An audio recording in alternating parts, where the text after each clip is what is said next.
mais que eu tente entender o que tu queres pra mim. Às vezes é difícil, né? Minhas limitações não me permitem ver os teus sonhos em mim. Você tá vivendo isso? Mas eu vou esperar em ti.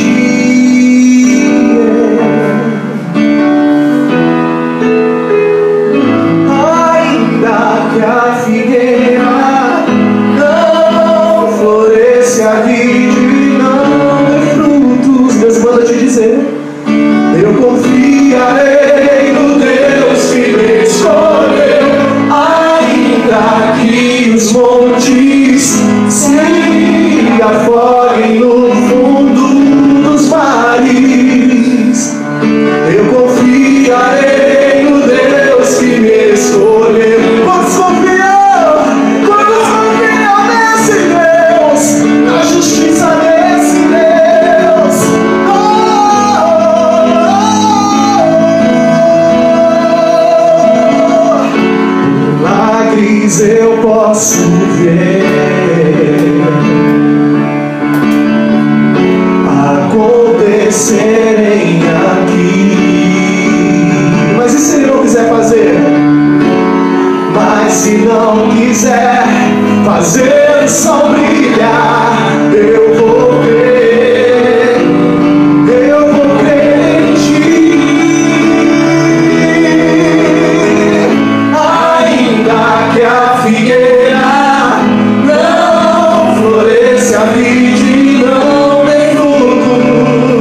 ministrando, né? E esses louvores, ainda mais esse agora e o outro foi falado das promessas de Deus, né, para a nossa vida. E eu estava me lembrando, Deus me fez lembrar, eu já falei uma vez aqui no início do ano, né, como ato profético, nós escrevemos num papel os planos que nós queríamos de Deus para a nossa vida, né? E eu não sei quantos ainda tem esse papel, e os que tem já foi realizado daquilo. Que a palavra de Deus garante que nós podemos fazer planos, mas colocarmos diante do Senhor, porque é Ele que vai definir o que é bom e o que é ruim para nós. Mas eu quero dizer para vocês, irmãos, que do meu papel eu entreguei ao Senhor, e um já se realizou para a glória do Senhor. Outros eu já vejo um cenário acontecendo para que venha acontecer, conforme a vontade de Deus. E o mesmo Deus que fez isso na minha vida vai fazer na vida de vocês também. Bastamos a gente ter a fé no Senhor e saber que o que tem acontecido ao nosso redor não pode frustrar os planos de Deus na nossa vida. Amém, irmãos? Eu queria deixar isso para vocês. Amém? Glória a Deus. Aleluia. Aleluia. Nós exaltamos a tua fidelidade, Senhor. Tu és fiel, Senhor. Tu és fiel, Senhor.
Os homens cantem comigo. Tu és fiel, Senhor. Tu és fiel, Senhor. Dia após dia, com bênção sem fim. Tua mercê sustenta e me guarda. Tu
Queria saudar a igreja da paz do Senhor. Queria pedir os pastores para vir sentar nessas cadeiras aqui da frente. Pastora Ana, pastora Marise, pastora Zenilda.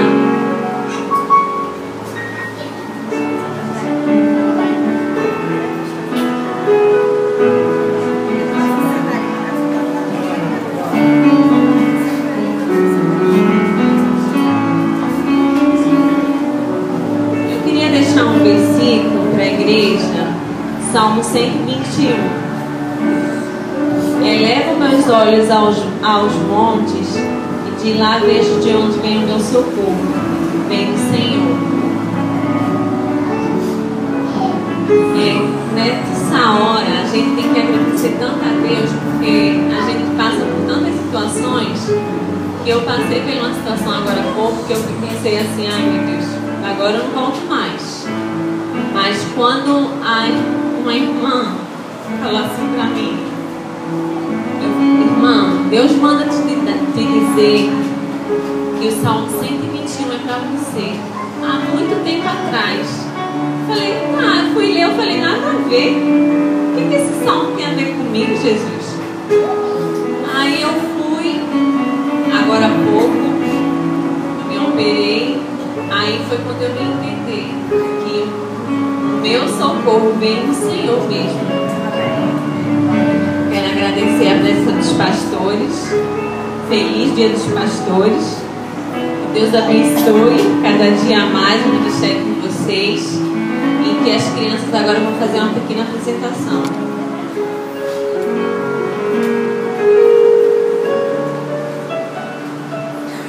Parece injusto desejar-lhes um feliz Dia do Pastor, quando seus ministérios é dia a dia. Queremos de forma especial relembrar tudo aquilo que Deus colocou em vocês para serem pastores. Ser pastor é amar ainda que seu amor não seja correspondido. Ser pastor é visualizar o que ninguém consegue ver. É acreditar que nos sonhos pode se tornar realidade. Ser pastor é sorrir quando o coração está chorando. É abençoar quando na sua própria vida só existem provas. É tentar secar as lágrimas de uma mãe desesperada que sofreu com os filhos. Ou aconselhar a esposa desiludida com o marido. Ser pastor é ser simples, tendo os olhos sempre no campo, afinal, as ovelhas estão sempre em movimento. Ser pastor é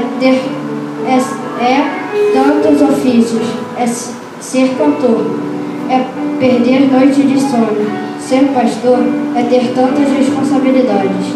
Ser pastor é, acima de tudo, ter a certeza do chamado de Deus. Ser pastor não é o título, é o homem que se torna, a palavra que vive todos os dias, as dificuldades superadas e os testemunhos que não só vão ser formando. Feliz Dia do Pastor, Pastor Jorge, Pastor Ricardo, Pastor Francisco, Pastora Ana, Pastora Marisa e Pastora Zenilda.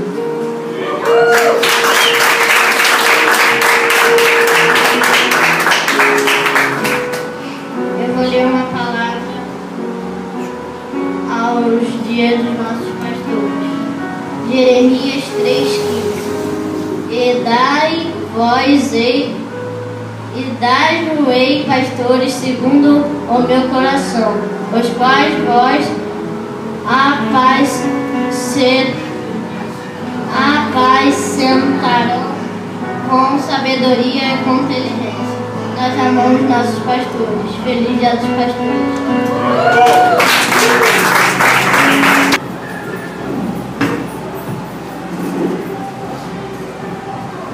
Amém? Feliz de estar aqui cultuando com vocês. Feliz de ter aqui mais uma vez o pastor Francisco, pastora Zenilda. Feliz de ter a irmã Ivete, a Andréia, a irmã Maria Imaculada, o Caio. Que bom que vocês vieram também nessa noite cultuar com a gente aqui. A minha expectativa é que realmente Deus continue abençoando a vida de vocês e e que esse culto que nós estamos fazendo, a gente não assiste culto, a gente aprendeu assim, o culto que nós estamos fazendo ao Senhor seja recebido por Ele, e que Ele possa, de alguma maneira, abençoar o nosso coração por sua misericórdia. Esse é o desejo do meu ser. Eu quero dizer que eu já fui muito ministrado aqui nessa noite. Deus já falou muito comigo.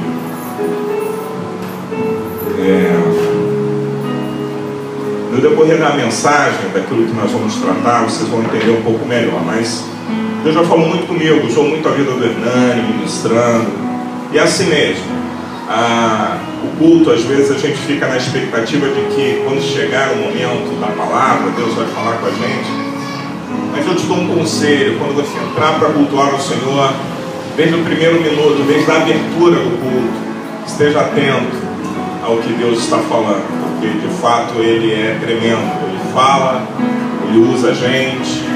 Eu cheguei aqui um pouco depois da abertura, eu estava ouvindo a abertura lá do gabinete, mas tenho certeza que o que Deus já está fazendo desde o início já nos é o bastante para sairmos desse lugar abençoados. Eu fui grandemente abençoado. Toda a ministração que aconteceu nesse lugar, os louvores, contribuíram muito para a minha vida e para o consolo do meu coração. Eu imaginei que eu chegaria neste domingo desejando não estar aqui, porque há uns 2 dias atrás era o que estava no meu coração. Eu não queria ir, não queria estar lá domingo. Eu estava pensando em escalar alguém para pregar. Engraçado que eu faço essas coisas muito em Deus. Quando chamo alguém, eu chamo bem direcionado por Deus. E esse domingo seria um domingo que há uns 2 dias atrás, até mesmo ontem, eu ainda estava pensando assim: seria bom se eu não fosse, porque eu estava muito, de uma certa forma, eu estava ferido.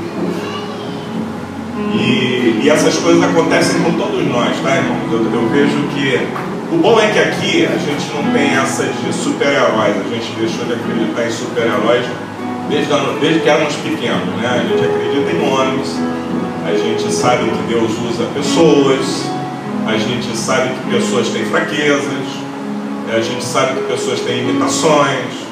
Então a gente fala dessas coisas aqui abertamente. Então, até hoje pela manhã, eu não tinha uma palavra para trazer para vocês. Estava relutando e quase liguei para o pastor Jorge para que ele ministrasse a palavra hoje no meu lugar. Fiquei numa luta muito grande, até que o Senhor me trouxe um bálsamo. Obrigado. Até que o Senhor me trouxe um bálsamo. E o bálsamo que o Espírito Santo me trouxe, ele me foi suficiente para aliviar a dor. Não sei se curar, porque essa obra de cura também é uma obra do Espírito e ela em alguns momentos se posterga. Mas para aliviar a dor, quando a gente está com dor de cabeça, né, ou sentindo alguma dor, a gente toma um analgésico. E dependendo da dor, o analgésico faz efeito ou não, né? E quando ele faz efeito é bom demais. Sim ou não? Quando a gente toma um remedinho, está com dor, toma um remedinho e ele faz efeito. Eu tenho um remédio, acho que é Tandrilax, fazendo propaganda aí, está sendo filmado. Eu acho que é esse remédio, que é um remédio assim, para mim, é óbvio que de organismo para organismo isso muda, mas para mim é uma benção. Quando eu estou sentindo alguma dor assim na coluna, ou sintomas da idade, coisas assim, eu tomo esse remedinho. Não tomo remédio sempre não, irmão. Eu sou raro de tomar remédio, mas quando tomo, esse remédio me faz bem.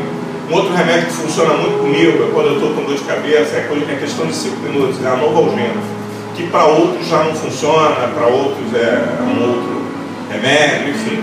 Mas o que eu quero trazer é o seguinte, que é muito bom quando estamos com dor e sentimos o alívio proporcionado por alguma coisa. E o que eu quero dizer é que eu estava com dor. Não dor física, mas uma dor espiritual, uma dor advinda de circunstâncias. E essa dor me foi aliviada pela palavra.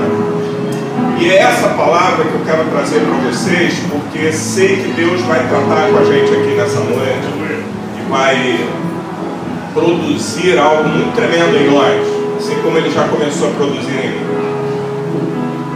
Apesar das tristezas, apesar das decepções, Deus é fiel e justo, como disse e como ministrou o nosso irmão Hernani. Isso foi muito usado, muito usado. Teve horas que eu estava ali, eu não estava vendo o seu rosto, porque a caixa não permite, né? Mas eu estava ouvindo a voz do Espírito Santo falando nesse lugar. E é assim que Deus faz. Quando nós nos reunimos, irmãos, seja em grande número ou em pequeno número, o Espírito Santo é que conduz todas as coisas. Ele fala, Ele faz, Ele usa. A Bíblia diz que quando vocês se reunirem, tenham entre vós cânticos, salmos espirituais, salmos, que haja na vossa boca palavras de exortação, palavras de consolo. E é isso que o Espírito diz. E eu quero, mediante a tudo que eu passei como experiência pessoal com essa palavra, na verdade o que aconteceu foi o seguinte: em dor eu fui buscar na palavra refrigério. E esse é um bom conselho que eu dou a você. Além da oração, eu dou um bom conselho a você de buscar em Deus refrigério na sua palavra, porque a palavra de Deus é poderosa para refrigerar a alma. Porque se Ele refrigera a nossa alma, como diz o salmista, Ele refrigera através dos seus meios, e um dos seus meios é a sua palavra. E a sua palavra é poderosa para refrigerar a alma.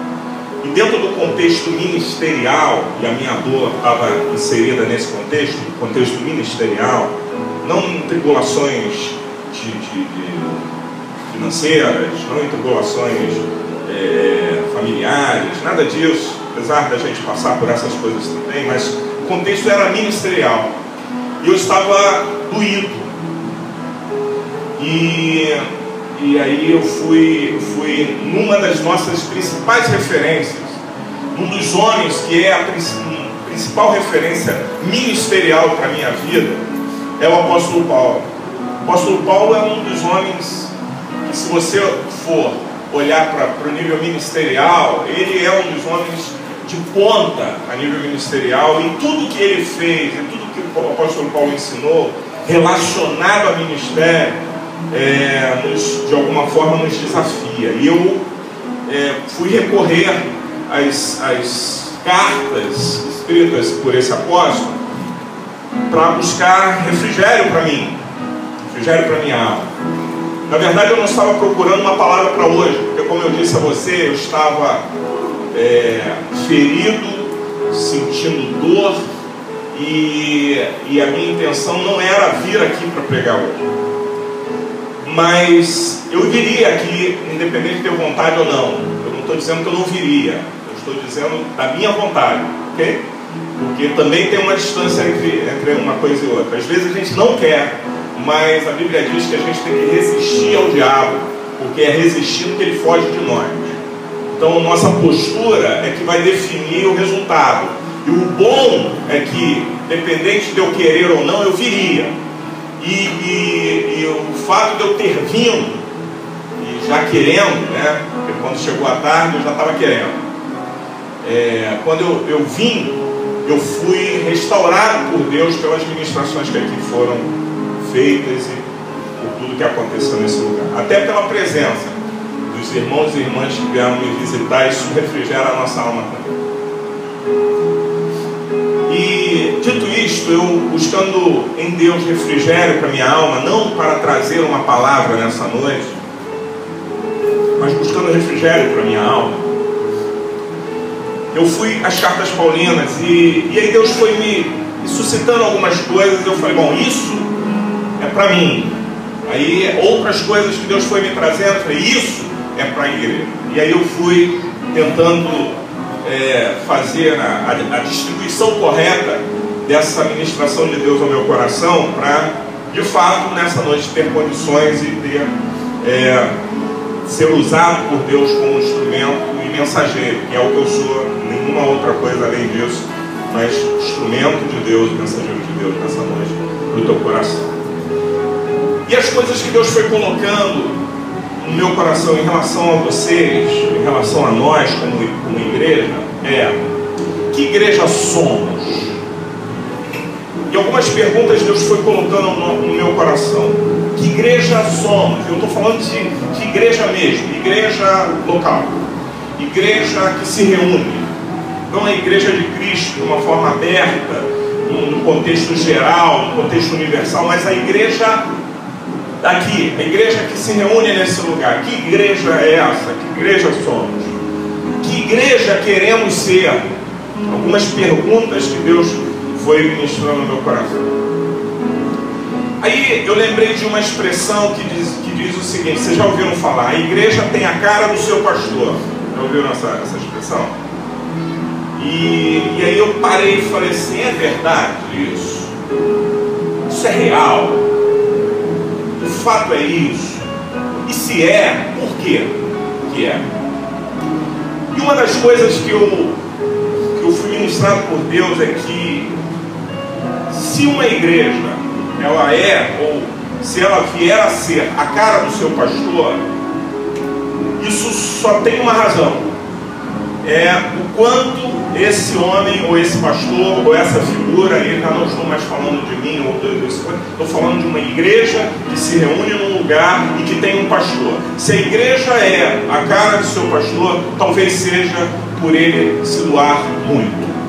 Quanto mais ele se doa, mais a igreja se parece com ele. E essa relação me fez entender algo que o Espírito colocou no meu coração. A igreja é a soma de todos nós. A igreja é a soma de todos nós. Quando eu falo de igreja local, quando eu falo da igreja, daquele povo que se reúne, quando eu estou falando disso, eu digo que a igreja é a soma de todos nós. É tudo aquilo que somados somos. E olhando para isso, outras perguntas me vieram. Se a igreja é a soma de todos nós, que igreja é essa que somos e que igreja queremos ser? Onde é que está o caminho então para que a igreja seja a melhor igreja? O melhor lugar para se reunir, a melhor congregação? Aí me vieram as seguintes perguntas: qual é a sua contribuição para que a igreja seja melhor? E aí eu comecei a refletir nisso. Qual é a minha parcela? Porque se a igreja é a soma de todos nós, se ela representa isso, a pastora Marise, com as suas experiências e bagagens e habilidades e dons e tudo aquilo que ela é como uma mulher de Deus, quando se reúne comigo, soma-se ao que eu sou como homem de Deus, e me reunindo com o pastor Jorge, assim sucessivamente. Então todos estamos somando no contexto da igreja para que a igreja seja o que ela é. E quando nós descobrimos que a igreja não é o que nós gostaríamos que ela fosse, então a primeira questão deve ser essa: quanto eu tenho contribuído? Ou por que ela não está sendo? Qual é a parte da minha contribuição que falhou? E aí a segunda pergunta que me veio: qual é o peso da tua contribuição? Qual é a sua contribuição para que a igreja seja melhor? E qual é o peso da tua contribuição? somos a soma das experiências e do aprendizado de cada um. A igreja, ela é a soma das experiências e do aprendizado de cada um. Independente de sermos novos convertidos ou convertidos há muito tempo, quando nós estamos dentro do contexto igreja local, a igreja local, ela acaba sendo beneficiada pela soma das nossas experiências e aprendizado. Se temos entre nós, e a Bíblia fala, olha, vocês, o apóstolo Paulo fala de apóstolos, de mestres, de doutores, enfim, fala de diversas classes. Se o Hernani, com a sua experiência, o Hernani, quando aprendeu o teclado, ele não me conhecia, verdade? Não me conhecia. A gente nem sonhava em se conhecer, né? Mas aprove a Deus que num determinado momento da história nós estivéssemos juntos. Eu tive ontem a oportunidade de fazer uma homenagem ao meu amigo, dizendo da minha honra, do meu prazer de tê-lo comigo, caminhando comigo. Assim como é a maioria de vocês aqui, claro, por que não dizer todos? É uma honra tê-los caminhando comigo. Mas esta coisa da soma das nossas experiências e dos nossos aprendizados é que vai fazer a igreja ser melhor ou pior. E o quanto eu ofereço disso pode contribuir um pouco mais para que a igreja seja um pouco melhor. Estão me entendendo até aqui, gente? Amém? Somos a soma das nossas experiências e dos nossos aprendizados. A igreja é a soma disso. Como eu disse, existem pessoas que são novos convertidos e ainda estão aprendendo, mas ainda assim podem contribuir de alguma forma, podem ajudar de alguma forma. Existem outras que têm uma bagagem muito grande de evangelho, experiência de igreja, já passaram até por outras igrejas, e aí trazem consigo, uma das coisas que eu aprendi foi o seguinte: quando nós passamos por uma igreja, ou quando nós lidamos dentro do contexto do ministério igreja, nós temos que aprender duas coisas básicas: como fazer e como não fazer. E eu aprendi, na minha caminhada, eu aprendi exatamente isso. Quantos aqui já vieram, já passaram por outros ministérios? Levanta a mão assim, só para eu saber. Olha só, tem muitos aqui que passaram por outros ministérios. E isso faz o seguinte: nós, quando passamos, tivemos as nossas experiências ali, houve trocas de experiências. A igreja era boa ou ruim, não importa. Aí é um conceito e é uma avaliação de cada um, porque o que é bom para um, às vezes não é bom para o outro. O que eu estou trazendo é o seguinte: que a soma dessas experiências e do aprendizado que nós trazemos conosco podem fazer a diferença no tempo de hoje, na igreja que estamos, no local onde estamos, onde Deus tem nos plantado, onde Deus tem nos colocado para termos comunhão com os irmãos.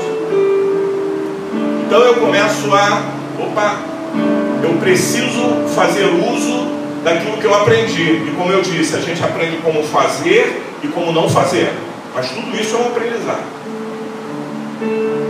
A igreja também é a soma da espiritualidade de cada um. Se a igreja é espiritual ou não, é a média da nossa espiritualidade. Se uns são muito espirituais e outros muito carnais, a média vai ser que é a igreja. Então, quando nós consideramos a nossa igreja, não estou falando daqui, estou usando uma figura. Quando nós dizemos a nossa igreja ela é fria, é porque na média existem mais pessoas frias do que pessoas espirituais, mais pessoas carnais do que pessoas espirituais. Então, as pessoas carnais acabam derrubando essa média e a igreja se torna fria. Então a igreja, ela é a soma da espiritualidade de cada um. E a espiritualidade é adquirida com leitura da palavra de Deus, com oração e com comunhão com o Espírito Santo. É dessa forma que a gente adquire espiritualidade, que a gente se aproxima de Deus, que a gente começa a entender Deus e começa a compreender a vontade dele para nós. Sendo espirituais, nossa igreja será espiritual. E quanto mais espirituais se reunirem em um lugar como esse, numa congregação, mais espiritual essa congregação será. E eu não estou falando de meninice, do tipo mais línguas estranhas, mais profecias, mais Deus me disse, toma aí a palavra. Não é isso. Estou falando de espiritualidade, com conteúdo, com substância. Pessoas que de fato não vivem sendo levadas por qualquer coisa. Pessoas que estão alicerçadas na rocha. Pessoas que estão firmes em Deus. Pessoas que têm firmeza no seu caráter, apesar do caráter do outro. Pessoas que se mantêm em Deus e debaixo da palavra de Deus, debaixo da voz do Espírito Santo, e têm convicção do que Deus quer para a sua vida. Isso é ser espiritual. E a igreja, irmãos, ela é a soma da espiritualidade de cada um de nós.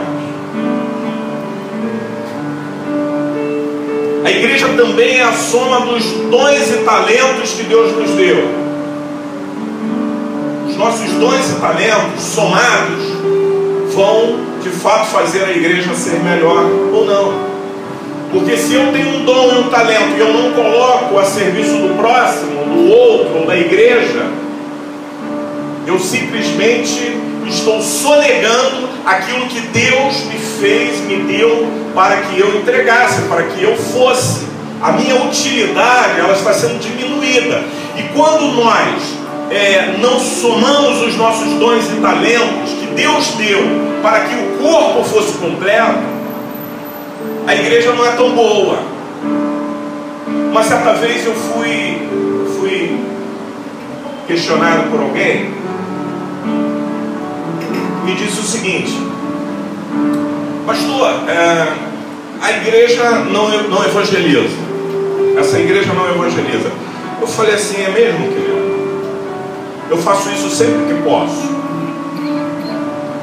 sempre que tenho oportunidade eu evangelizo. Eu represento a minha igreja onde eu estou. Se eu estou na rua, se eu estou com alguém, se eu estou conversando, se eu estou fazendo gabinete, se eu estou jogando bola, se eu estou fazendo qualquer coisa, eu represento a minha igreja ali. E todas as oportunidades, não todas, às vezes a gente falha, mas boa parte das oportunidades que nós temos, nós evangelizamos. Agora, se a tua ideia é o evangelismo de rua, você sair, de organizar para ministrar, eu vou te dizer, você é a igreja. E se você é a igreja, você deve fazer isso. Porque se você estiver fazendo isso, a igreja está evangelizando. Quando eu cobro, quando eu acho, quando eu dimensiono que a igreja, falta algo na igreja, a primeira pergunta que eu preciso fazer é: o que eu estou fazendo no tocante a esse algo? Porque se a igreja é a soma de todos nós, se nós somarmos todas as nossas habilidades, dons e talentos e colocarmos a serviço de Deus e a serviço do reino, fatalmente a igreja será abastecida e acrescida de valor.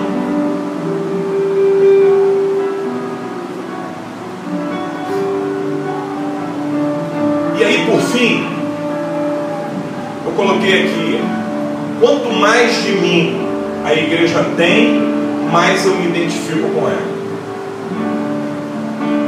Isso é uma verdade.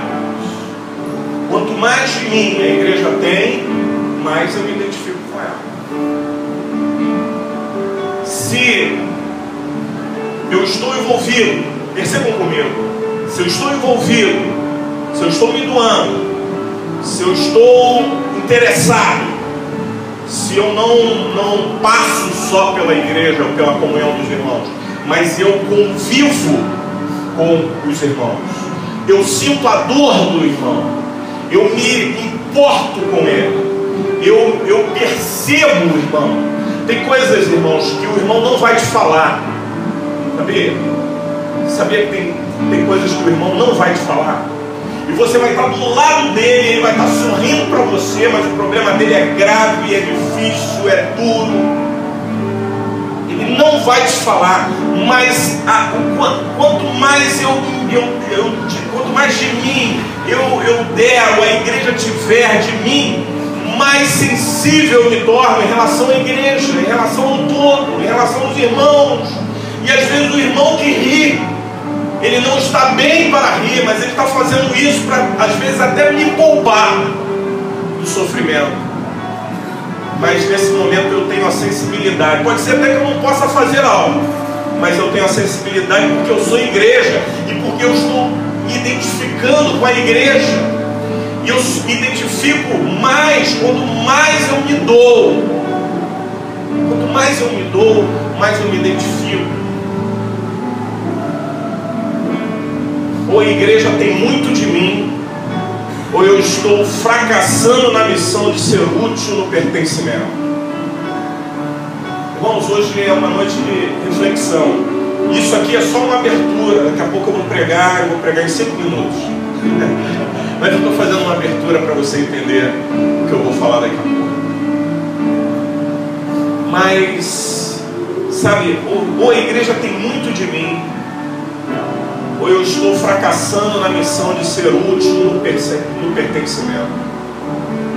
Deus conta comigo e com você para sermos úteis uns para os outros, no pertencimento, na congregação.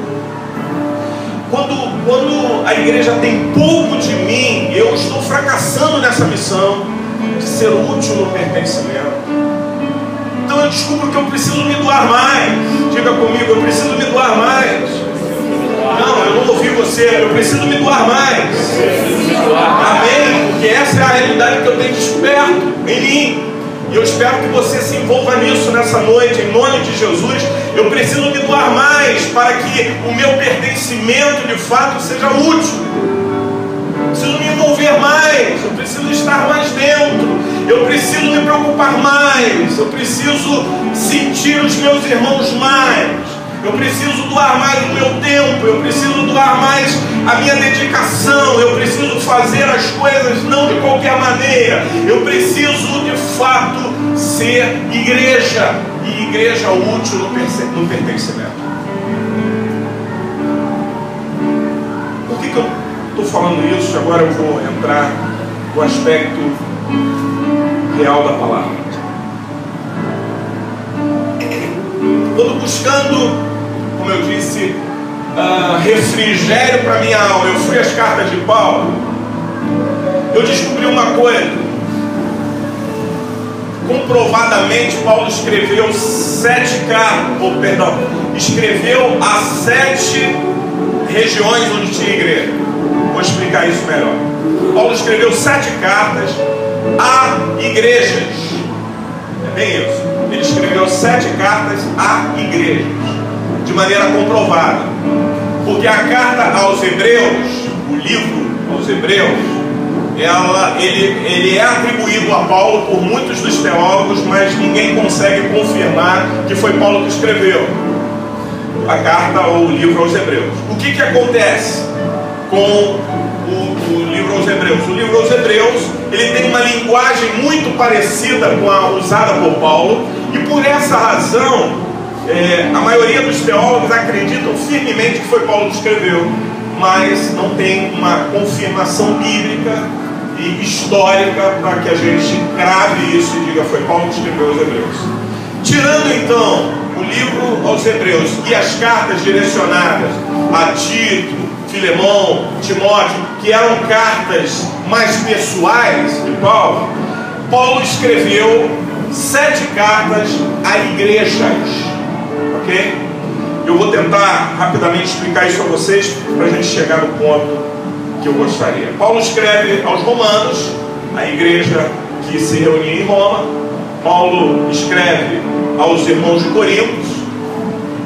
Paulo escreve aos irmãos de Gálatas, que na verdade era uma região, a Galácia. E lá em Gálatas, quando fala de Gálatas, está falando de um conglomerado de igrejas, possivelmente, porque era uma região E ele escreveu aos irmãos da Galácia e aos Gálatas. Por isso está ali uma carta que foi direcionada àqueles irmãos. Éfesos, a mesma coisa. Paulo escreve à igreja de Éfesos, porém, muitos acreditam que as igrejas, existia mais de uma igreja em Éfeso, oriunda até da igreja de Éfeso, mas existiam mais outras igrejas em Éfeso, e a carta direcionada aos Efésios abrangia todas as igrejas. Depois Paulo escreve aos Filipenses,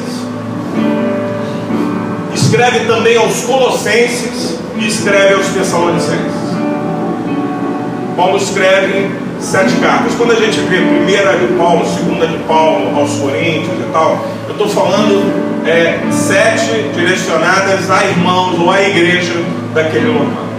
Então, eu fui olhar para esse cenário e, olhando para as cartas, eu descobri a seguinte coisa: eu gostaria de ser como igreja e de estar como igreja na igreja de Filipenses, a igreja dos irmãos que se reuniam em Filipos. Foi isso que o Espírito começou a ministrar no meu coração quando eu fui direcionado para entender que igreja somos, que igreja queremos ser. A igreja é a soma de todos nós. Enfim, essa questão toda que eu trabalhei com vocês até aqui. E aí, olhando para as cartas que Paulo escreveu às igrejas, eu estava pensando assim, parei e falei assim, eu queria estar na igreja de Filipos. Queria estar na igreja, queria ser um dos filipenses. Eu queria estar ali naquela igreja. Porque quando a gente olha para o que Paulo escreve aos romanos, que é lindo, é tremendo, é maravilhoso, ele fala da justiça que vem pela fé no Filho de Deus, da diferença entre a lei e a graça, e vai ensinando a essência do Evangelho de Jesus aos irmãos de Romanos. Uma bênção. Mas a gente descobre uma coisa, irmãos: para Paulo estar falando desses assuntos com esses irmãos, é porque eles ainda não tinham compreendido a excelência do Evangelho de Jesus.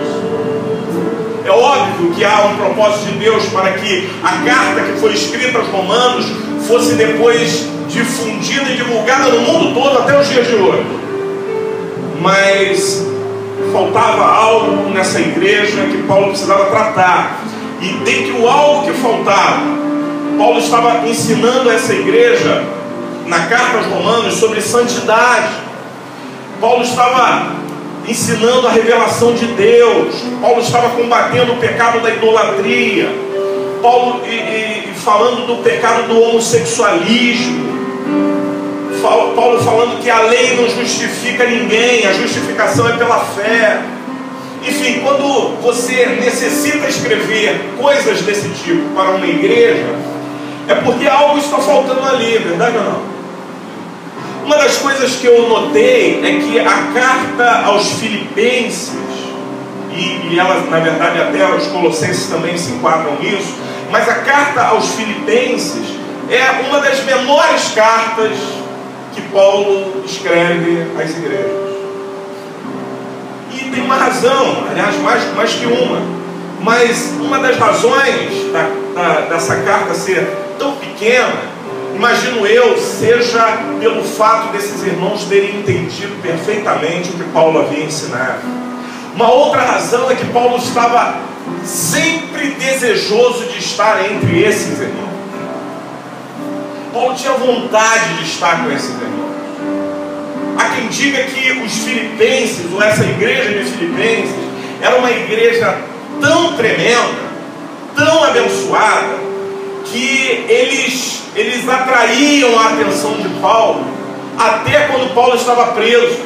Porque Paulo, preso, estava sendo sustentado de alguma forma na fé por esses irmãos, estava sendo respaldado na fé por esses irmãos, e Paulo dava resposta a esses irmãos, dizendo: olha, eu tenho muita alegria por vocês serem quem são. E aí, somando aquilo que eu falei, a abertura. Que igreja somos? Nós somos a soma de todos. Enfim, a igreja é a soma de todos.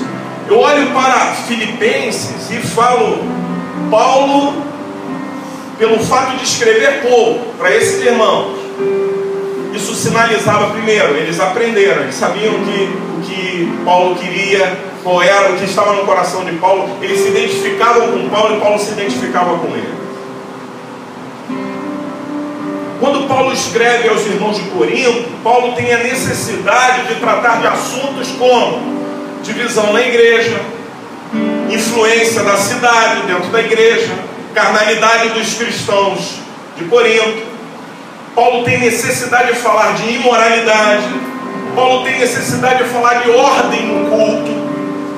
Paulo tem necessidade de falar do comportamento feminino na igreja, como é que as irmãs têm que se portar na igreja.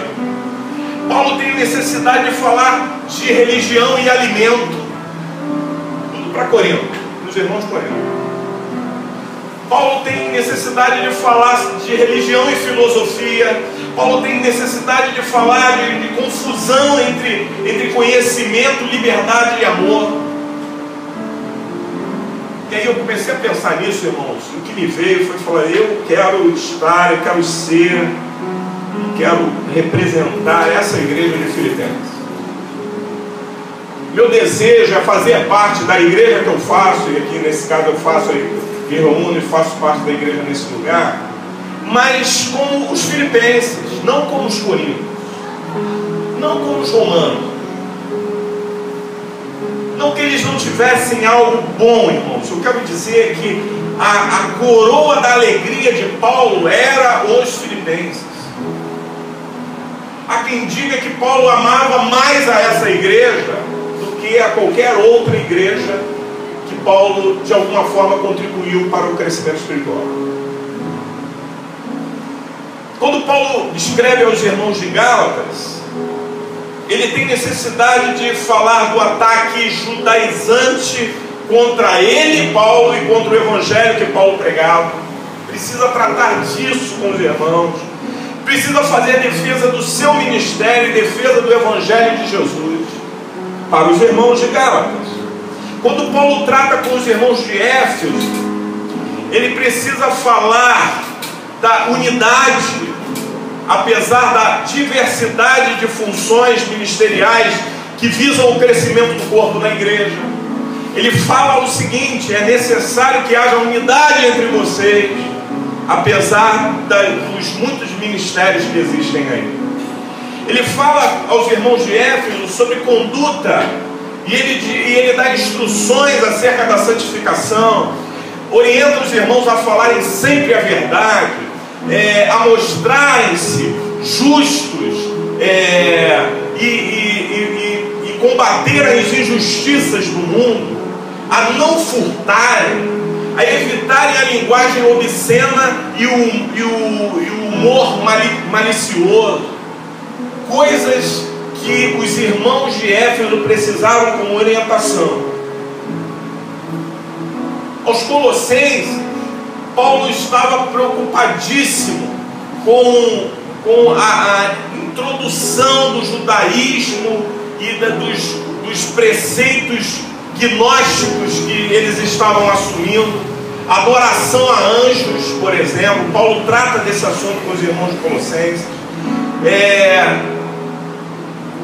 Abstinência de comida e bebida. Paulo tem que trabalhar com os irmãos de Colossenses essa questão de que essas coisas, comida e bebida, se abster disso era judaísmo. Se abster disso não ia ter valor espiritual para ninguém. E o apóstolo Paulo vai tratando disso. Da observância da lei mosaica, Paulo trata disso aos Colossenses. Da prática da circuncisão, da comemoração das festas judaicas, da guarda do sábado. Enfim, Paulo tem que gastar tempo para ministrar aos irmãos de Colossenses acerca de assuntos como esse.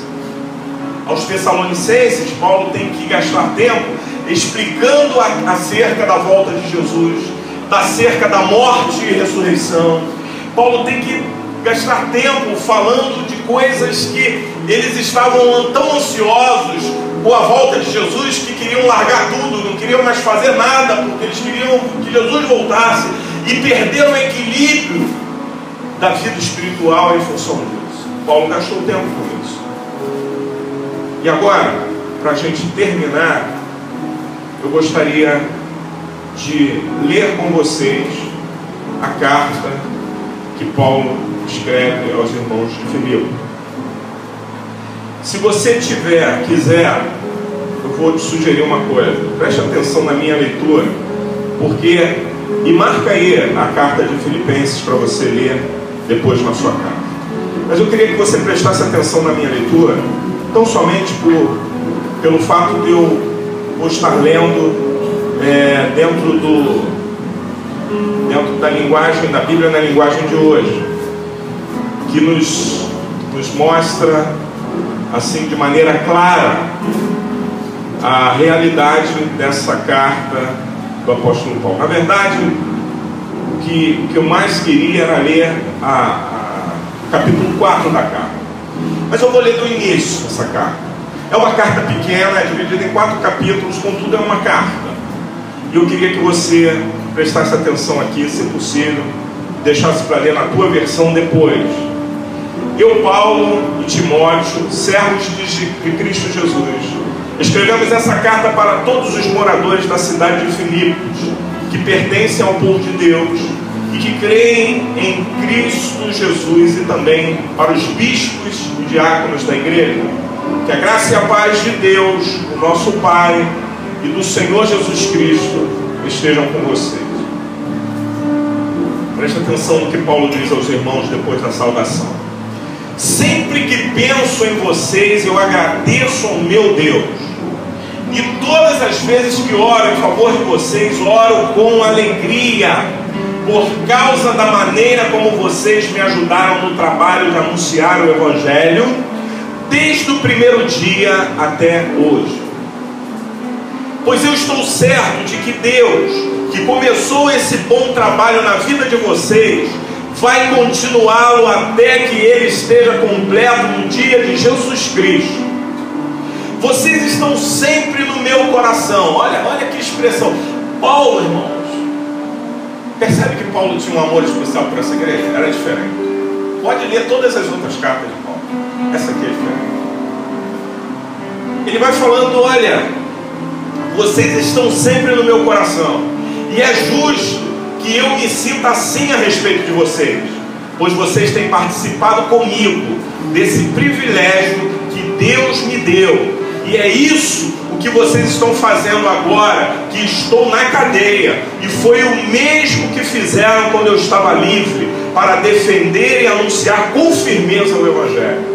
Deus é testemunha de que estou dizendo a verdade quando afirmo que o meu grande amor por todos vocês vem do próprio coração de Jesus Cristo. O que eu peço a Deus é que o amor de vocês cresça cada vez mais e que tenha sabedoria e um entendimento completo, a fim de que saibam escolher o melhor. Assim, no dia da vinda de Cristo, vocês estarão livres de toda impureza e de qualquer culpa.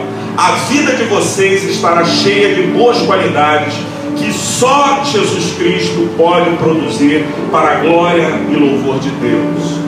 E ele continua dizendo o seguinte: meus irmãos, eu quero que vocês saibam que as coisas que me aconteceram ajudaram de fato o progresso do Evangelho, pois foi assim que toda a guarda do palácio do governador e todas as outras pessoas daqui ficaram sabendo que estou na cadeia porque sou servo de Cristo. E a maioria dos irmãos, vendo que estou na cadeia, tem mais confiança no Senhor. Assim eles têm cada vez mais coragem para anunciar a mensagem de Deus. É verdade que alguns deles anunciam Cristo porque são ciumentos e briguentos, mas outros anunciam com boas intenções. Estes fazem isso por amor, pois sabem que Deus me deu o trabalho de defender o Evangelho. E os outros não anunciam Cristo com sinceridade, mas por interesse pessoal.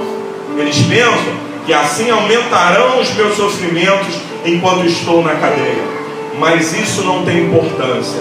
O que importa é que Cristo está sendo anunciado, seja por maus ou por bons motivos. Por isso estou alegre e vou continuar assim, pois eu sei que por meio das orações de vocês e com a ajuda do Espírito de Jesus Cristo, eu serei posto em liberdade.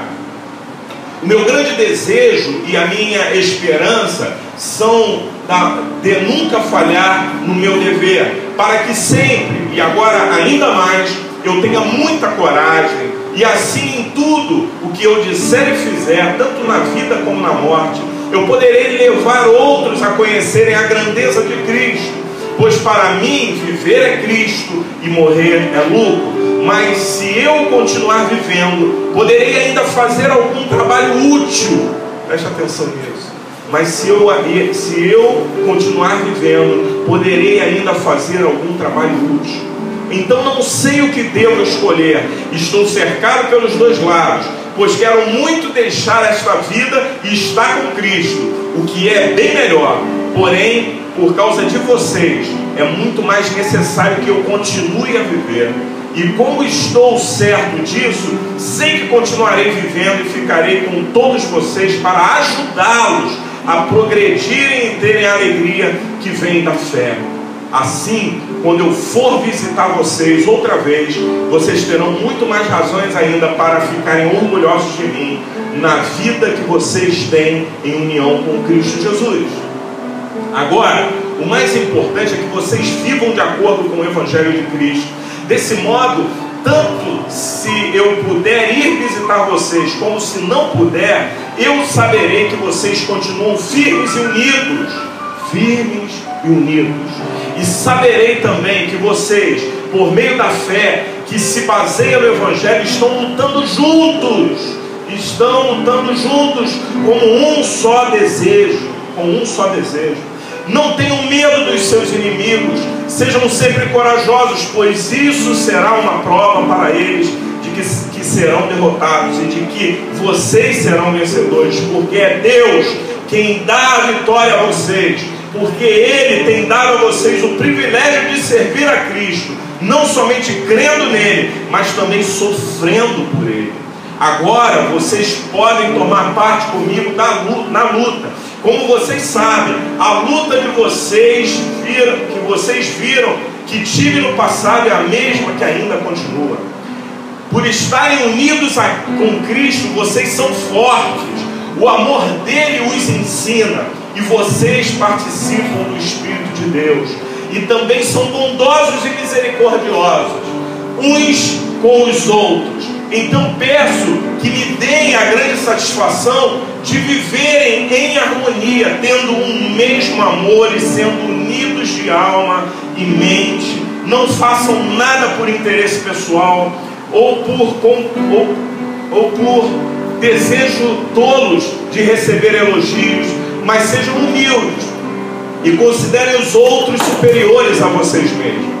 Ninguém procure somente os seus próprios interesses, mas também os dos outros. Tenham entre vocês o mesmo modo de pensar que Cristo Jesus tinha. Ele tinha a natureza de Deus, mas não tentou ficar igual a Deus. Pelo contrário, ele abriu mão de tudo o que era seu e tomou a natureza de servo, tornando-se assim igual aos seres humanos. E vivendo a vida comum de um ser humano, ele foi humilde e obedeceu a Deus até a morte de cruz. Por isso Deus deu a Jesus a mais alta honra e pôs nele um nome que é o mais importante de todos os nomes, para que em homenagem ao nome de Jesus todas as criaturas no céu e na terra e no mundo dos mortos caiam de joelhos e declarem abertamente que Jesus Cristo é o Senhor, para a glória de Deus o Pai. Portanto, meus queridos amigos, vocês que me obedeceram sempre quando eu estava aí, devem me obedecer muito mais agora que eu estou ausente. Continue trabalhando com respeito e temor a Deus para completar a salvação de vocês, pois Deus está sempre agindo em vocês para que obedeçam à vontade dele, tanto no pensamento quanto nas ações. Façam tudo sem queixas, nem discussões, para que vocês não tenham nenhuma falha ou mancha, sejam filhos de Deus, vivendo sem nenhuma culpa no meio das pessoas mais, que não querem saber de Deus. No meio delas vocês devem brilhar como as estrelas do céu, entregando a elas a mensagem da vida. Se agirem assim, eu terei motivo de sentir orgulho de vocês no dia de Cristo. Por isso mostrará que todo o meu esforço e todo o meu trabalho não foram inúteis. Talvez o meu sangue, isto é, a minha vida, seja apresentado como uma oferta junto com o sacrifício que vocês, por meio da fé, ofereceram a Deus. Se isso acontecer, ficarei contente, me alegrarei com todos vocês. Do mesmo modo, vocês também devem ficar contentes e se alegrar comigo. Se for da vontade do Senhor Jesus, espero poder logo lhes enviar Timóteo, para que eu fique animado quando receber notícia de vocês. Pois Timóteo é o único que se preocupa com vocês como eu me preocupo, e o único que de fato se interessa pelo bem-estar de vocês. Pois todos os outros se preocupam com o seu próprio interesse e não com os de Jesus Cristo. E vocês sabem muito bem como Timóteo provou o seu valor. Ele e eu, como se fôssemos filho e pai, temos trabalhado juntos no serviço do Evangelho. Portanto, espero enviá-los a você logo que eu souber como vão ficar as coisas aqui para mim. E confiado no Senhor, penso que eu mesmo poderei ir logo até aí. Também acho que é preciso enviar a vocês nosso irmão Epafrodito, meu companheiro de trabalho e de lutas, o qual vocês me enviaram para me trazer a ajuda que eu precisava. Ele tem tido muitas saudades de todos vocês e tem andado muito preocupado com vocês, por vocês terem sabido que ele estava doente. De fato, ele esteve doente e quase morreu, mas Deus teve pena dele, e não somente dele, mas também de mim, e assim evitou que eu tivesse uma tristeza ainda maior. Por isso, eu vou mandá-lo de volta a vocês, e o mais depressa possível, para que vocês sintam a alegria de vê-lo novamente, e para que eu não fique preocupado. Portanto, recebam Epafrodito com toda a alegria, como se recebe um irmão no Senhor. Respeitem pessoas como ele, pois ele arriscou a sua vida e quase morreu por causa do trabalho de Cristo. Ele fez isso para me dar a ajuda que vocês não podiam me dar pessoalmente. E aí, para completar, para encerrar, o apóstolo Paulo, escrevendo esse capítulo, o último capítulo da carta, ele diz: para terminar, meus irmãos, sejam alegres por estarem unidos com o Senhor.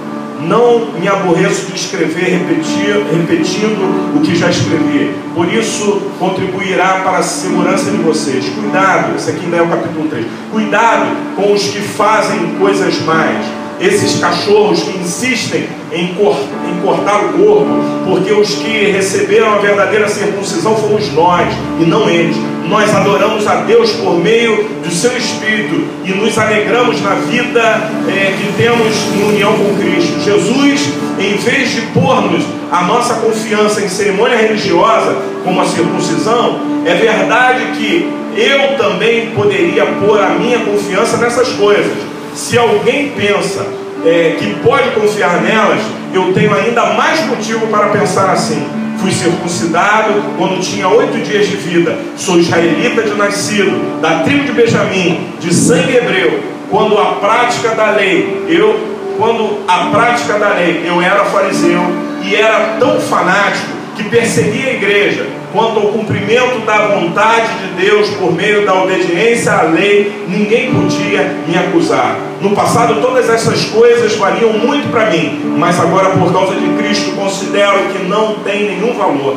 E não somente essas coisas, mas considero tudo uma completa perda, comparado àquilo que tem muito mais valor, isto é, conhecer completamente Cristo Jesus, o meu Senhor. Eu joguei tudo fora como se fosse lixo, a fim de poder ganhar a Cristo e estar unido com Ele. Eu já não procuro mais ser aceito por Deus por causa da minha obediência à lei. pois agora é por meio da minha fé em Cristo que eu sou aceito. Essa aceitação vem de Deus e se baseia na fé. Tudo o que eu quero é conhecer a Cristo e sentir em mim o poder da sua ressurreição. Quero também tomar parte nos seus sofrimentos e me tornar como Ele na sua morte, com a esperança de que eu mesmo seja ressuscitado da morte para a vida. Então estou querendo dizer que já consegui tudo o que quero, ou que já fiquei perfeito, mas não estou querendo dizer que já consegui tudo o que quero ou que já fiquei perfeito, mas continuo a correr para conquistar o prêmio, pois para isso já fui conquistado por Cristo Jesus. É claro, irmãos, que eu não penso que já consegui isso.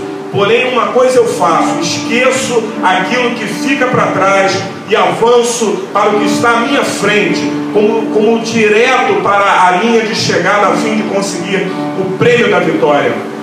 Esse prêmio é a nova vida para a qual Deus me chamou por meio de Cristo Jesus. Todos nós que somos espiritualmente maduros devemos ter essa maneira de pensar. Porém, se alguns de vocês pensam de maneira diferente, Deus vai tornar as coisas claras para vocês. Portanto, vamos em frente, na mesma direção que temos seguido até agora. Meus irmãos, continuem a ser meus imitadores e olhem com atenção também os que vivem de acordo com o exemplo que temos dado a vocês. Já disse isso muitas vezes e agora repito, chorando: existem muitos que pela sua maneira de viver se tornam inimigos da mensagem da morte de Cristo Jesus na cruz. Eles vão para a destruição no inferno, porque o Deus deles são os desejos do corpo.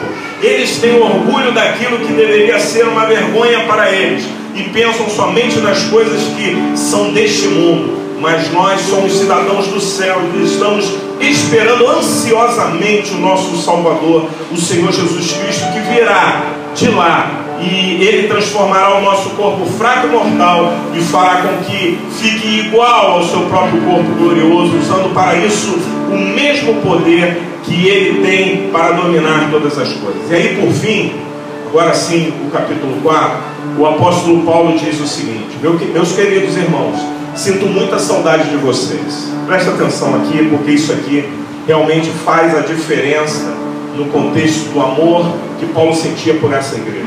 Meus queridos irmãos, sinto muita saudade de vocês.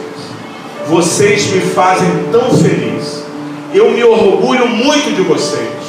Portanto, continuem todos firmes, vivendo unidos com o Senhor. Evódia e Síntique, peço, por favor, que procurem viver bem uma com a outra, como irmãs na fé. E você, meu fiel companheiro de trabalho, peço que ajude essas duas irmãs, pois elas, junto com Clemente e todos os outros meus companheiros, trabalharam muito para espalhar o Evangelho, e os nomes deles estão escritos no livro da vida que pertence a Deus. Tenham sempre alegria, unidos com o Senhor. Repito, tenham alegria. Sejam amáveis com todos. O Senhor virá logo.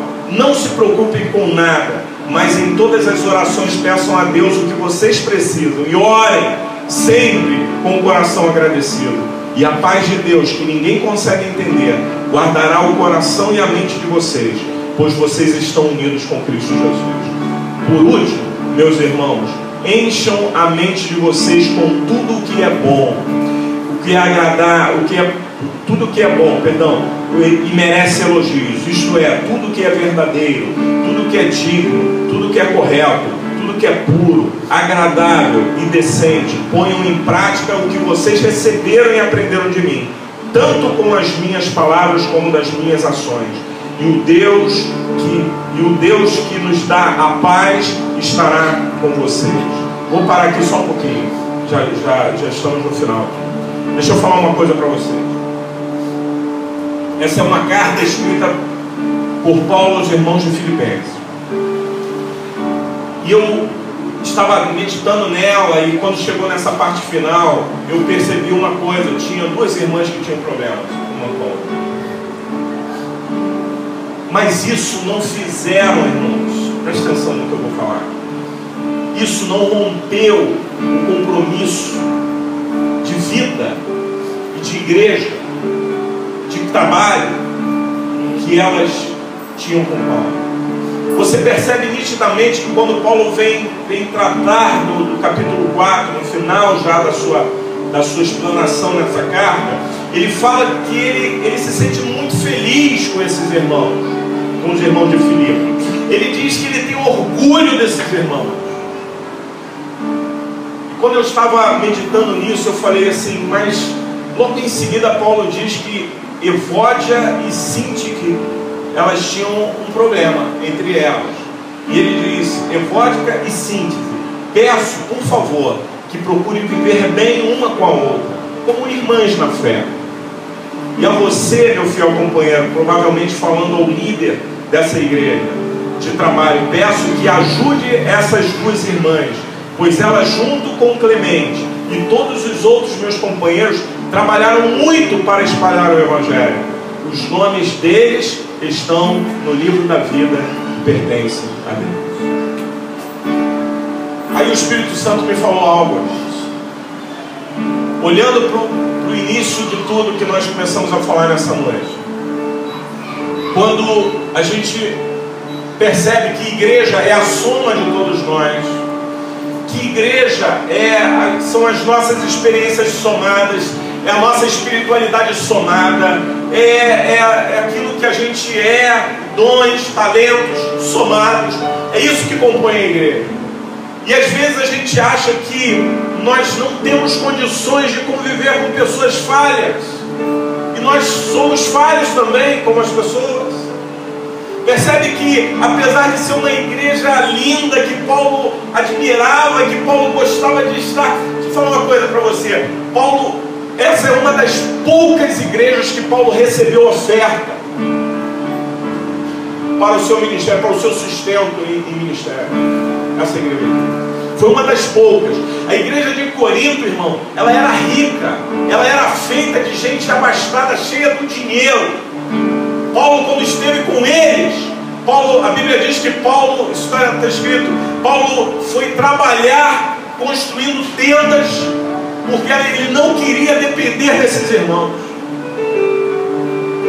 Mas quando se fala da igreja de Filipenses, Paulo tem o prazer de dizer, eu agradeço a ajuda que vocês me enviaram, através da vida de Epafrodito.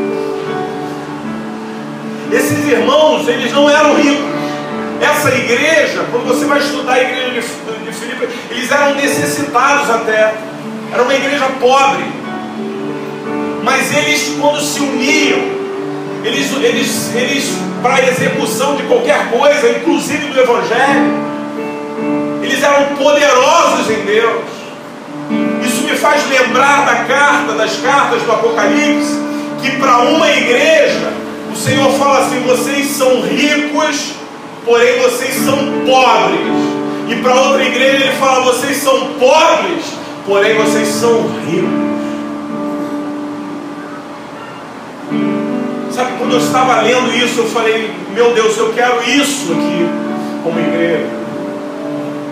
Que Paulo fala no início do capítulo 4, irmãos, demove qualquer ideia de perfeição que a gente possa ter de qualquer igreja. A igreja não é perfeita, qualquer uma não é perfeita, porque tem problema entre Evódia e Sintique. Às vezes eu tenho problema com meu irmão, isso conota a nossa imperfeição. Mas Paulo diz, olha, ajudem a elas. Primeiro Paulo se dirige a elas, dizendo, peço por favor que procurem viver bem, uma com a outra, como irmãs na fé. Às vezes tem que ser assim, irmão. Não é verdade? Às vezes a gente não quer conviver mais. Mas se estamos dentro de uma comunidade, se estamos juntos, precisamos entender primeiro que há falha em nós. E segundo, que mesmo havendo falhas em nós, havendo dissensões que podem acontecer entre nós, o trabalho não foi comprometido. Essa igreja continuava sendo igreja, apesar das dificuldades que ela tinha. Que coisa tremenda. Eu falei, olha, entre todas as igrejas para que Paulo escreveu, eu queria ser dessa igreja. Essa é a igreja. como não dá para voltar no tempo e me lembrar na igreja de Filipe, eu quero dizer para vocês que nós, somando um com o outro, juntando o que somos, nós podemos ser uma igreja que exalte a pessoa de Jesus e que glorifique ao Senhor de verdade. Nós podemos ser essa igreja que corresponde às expectativas do coração de Deus, que ajuda, mesmo tendo pouca coisa para ajudar, que contribui mesmo sendo pequena. A igreja de Corinto, ela era poderosa em número e em dinheiro. Contudo, o apóstolo Paulo estava sempre tratando com eles, tentando colocar ordem, tentando falar de moralidade, porque eles eram imorais em alguns momentos, tentando dizer, olha, espiritualidade não é repepé, espiritualidade não é ficar fazendo barulho na igreja, espiritualidade está ligada à intimidade com o Espírito Santo. Agora, com os irmãos de Filipe, tem uma versão aí, os primeiros versículos, que fala que eles são a coroa da alegria de Paulo. Coroa da alegria de Paulo. Eu falei, Deus, eu queria ser essa igreja. Não dá para voltar, mas eu quero ser então essa igreja no tempo de hoje. Eu quero ter essa essência da igreja do tempo de hoje, que está longe de ter perfeição, irmãos. Está longe de ter perfeição. O apóstolo Paulo escreve aqui e deixa claro que havia problemas entre duas irmãs.